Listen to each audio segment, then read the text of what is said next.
दिलेलं आहे, कोर्टाला दाखवलं की आम्ही वन टाइम सेटलमेंट करणार नाही, आम्हाला पूर्ण पैसे हवे. आता पूर्ण पैसे तुम्ही भरणार आहात. प्रत्येक माणूस व्याजात सवलत घेतल्याशिवाय कर्ज भरतो का? ते भरायचं कसं? एवढा हा टेक्निकल गोष्ट आहे. कोर्टाला खोटे कागद दाखवले गेले की 1.5 कोटीचं मॉर्गेज पुन्हा दिलं गेलं. प्रत्यक्षात कोर्टात मी कागद दिले की आम्ही 10.5 कोटी रुपयाचं मॉर्गेज दिलं, त्या व्यतिरिक्त कोर्टात सिक्युरिटी दिली आणि म्हणून काय अडचण आहे. तर प्रत्येक बळाला खोटे आणि बळा या सगळ्या प्रकरणात झालेला आहे. आणि ज्या दिवशी ही केस निकाली लागेल त्या दिवशी सांगतो मी माफ करणार नाही. ज्या पोलिसांनी माझ्या खड्डे भरले त्याच्यापासून, ज्या अधिकाऱ्यांनी भरले त्याच्यापासून बँकेपर्यंत सगळ्यांवरती 300 कोटी रुपयाचा अब्दुल दावा मी ठेवला. तुरुंगातून सुटले 9 महिन्यानंतर पुढची रणनीती काय राहणार? त्यानंतर मी आज मालेगावपर्यंत येतो आहे. मी मातोश्रीवर गेलो, सन्मान्य पक्षप्रमुखांना भेटलो आणि शिवसेनेमध्ये आमच्यासाठी पक्षप्रमुखांचा आदेश अंतिम असतो. त्यांनी मला आदेश दिलेला आहे की मालेगाव भैया विधानसभा मतदारसंघात उमेदवारी करायची आहे आणि त्या दृष्टीने सगळ्या कार्यकर्त्यांनी कामाला लागण्याचा संदेश त्यांनी दिला आणि तो त्यांचा संदेश घेऊन या ठिकाणी आलो. आज आल्यानंतर मला अपेक्षा नव्हती इतक्या मोठ्या प्रमाणामध्ये माझं स्वागत या मतदारसंघातल्या आणि तालुक्यातले सगळे जण करतील. मी खूप सगळ्यांचा आभारी आहे की खूप भरपूर प्रेम मला दिलं आणि 9 महिने सुद्धा मी तुरुंगात असताना जी शिवसेनेची ताकद आहे ती आमच्या सगळ्या शिवसैनिकांनी टिकून ठेवली. निश्चितपणे येणाऱ्या निवडणुकीमध्ये या महाराष्ट्रात सन्मान्य उद्धव साहेबांच्या नेतृत्वामधलं महाविकास आघाडीचं सरकार आम्हाला आणायचं आहे, सन्मान्य उद्धव साहेबांना मुख्यमंत्री करायचं आहे आणि त्यासाठी आम्ही सगळेजण अविरत प्रयत्न करणार आहोत. आपण 9 महिन्याचा कालावधी उलटला, आज जो स्वागत झालं आणि येणाऱ्या काळामध्ये उपनेते म्हणून आपण काय प्लॅनिंग केलेली आहे?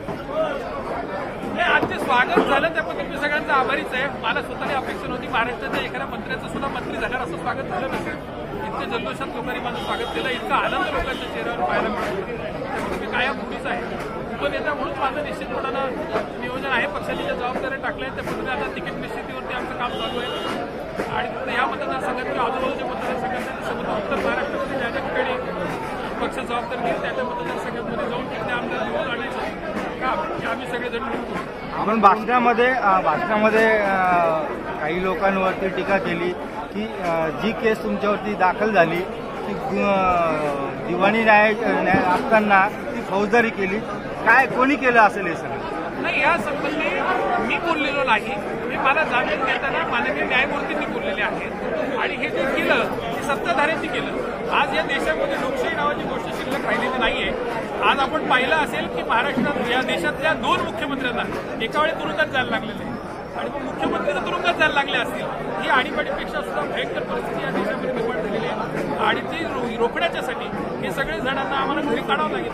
आज जे केंद्रातलं सरकार असेल तर राज्यातलं सरकार असेल, हे सरकार आम्ही बदलल्याच्या शिवाय पुन्हा लोकशाही प्रस्थापित होऊ शकत नाही हे आम्हाला समजलंय आणि यासाठी स्वातंत्र्य सैनिकांसारखं कितीही वर्ष तुरुंगात जावं लागेल. आम्ही जात राहणार, यांच्याशी लढत राहणार, आता थांब राहणार. आपण तुमच्याबरोबर मालेगाव शहरामध्ये माजी बारामतीचे बंडू काका बच्चा होते, हे देखील आता सेनेत आले. बंडू काका सेनेत आले आहेत असं मी ऐकलंय. त्यांची आणि माझी कुठलीही चर्चा झालेली नाही. त्यांचे आणि माझे व्यक्तिगत संबंध अतिशय चांगले आहेत. आम्ही अनेकदा सोबत भेटलोय, बोललोय. त्यामुळे येणाऱ्या काळामध्ये त्यांच्याशी चर्चा करून त्यांची काय भूमिका आहे ती समजून घेऊन आमचं पक्षामध्ये निश्चितपणे स्वागत केलं.